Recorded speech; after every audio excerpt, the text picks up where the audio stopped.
Simulan nating maghanap guys ng mga error coins sa 25 centavos dahil hindi pa ito natatapos guys, sobrang dami ito. So ito yung ating hanapin ngayon dito sa mga 25 centavos na talagang nakatago lang ito guys sa ating mga kaibigang nabilhan ng mga nagtatago sa mga baryang ito guys, dahil hindi na ito tinatanggap dun sa ating tindahan. So tingnan natin ito kung marami ba itong mga error. Dito sa ating 2015 madumi lang guys, pero mayroon ng konting nagkawalaan sa kanyang mga litra. So dandahang nabubura ang kanyang liter kaya nagiging error. Dito naman sa likod okay lang pero medyo madumi lang. So hanap tayo ulit ng iba.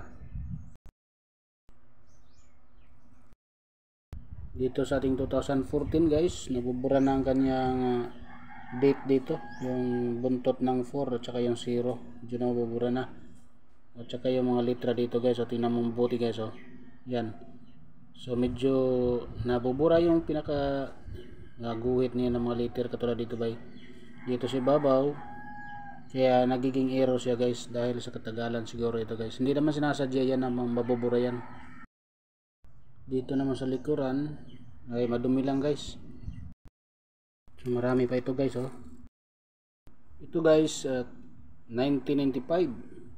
So kinain na ng kalawang yung ating number dito. You know, kinakain na ng kalawang. Tsaka yung date, tsaka yung words dito. Parang mayroon pang naka-stay dito na metal guys, oh. You know, dahil siguro sa kalawang yan guys, ito metal din ito guys, nandito yung litra niya na Republika ng Pilipinas dito guys, medyo kinain na rin ng kalawang.